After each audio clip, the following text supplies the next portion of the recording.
So you've got this leftover grain. What do you do with it? Got extra beer. Don't know what to do with it. Hold on, I'll give you some ideas.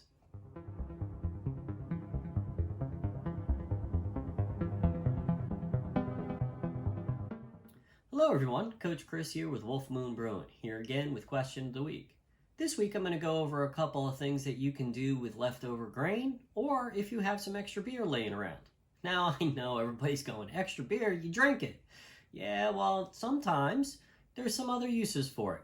But first, if you're brewing using an all-grain method, you've got all that leftover grain after you've brewed. What do you do with it?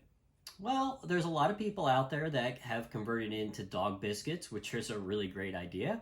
If you haven't been using a lot of adjuncts in it, like corn and rice, or rice hulls to help keep your grain bed, you can use it to make bread. There are some other things that you can use it for out there, but the most common use that I've seen it for is people mixing it in with granola, making dog biscuits, or making some bread out of it. You can check out online for recipes. I've personally never done it. However, one of my co-brewers, we did do a batch of beer for him, and he took the grain home and he made an oatmeal bread out of it, and man, was that pretty good.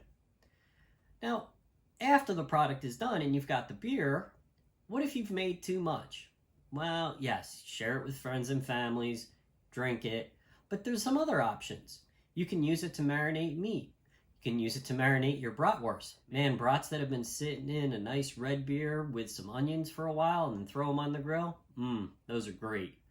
Or you can do like my wife does and steal some of my beer and make soap out of it. I'm going to post a link down below to her channel. She's just started making some videos on soap making. And she's used a couple of my beers to make some soaps. That might seem crazy, but honestly, those soaps really smell good and work really well. So if you've got some beer laying around and you know somebody that makes soap, go ahead and give them a couple of bottles of beer and see what they can make out of it. You'd be really surprised. So there is some items that you can use beer for besides just drinking and enjoying it that way. There's many other options out there. I only touched on a few of them, so go ahead and do some research and find out what you can use your beer for as well. Really appreciate you taking the time to watch my video today. I hope it's given you some insight as to what you can do with your beer. If you have any comments or questions, or have some ideas for how to use your beer, go ahead and leave them in the comment section below for everybody to enjoy. If you haven't already, go ahead and subscribe to my channel. Hit the bell to be notified anytime I post a new video. And hey, smash that thumbs up button for a like. I'd really appreciate it. Remember, home brewing is fun, but so is drinking responsibly. I'm Coach Chris, and we'll see you next brew. This week, I'm going to go over a couple of items that you... But first, if you're graining...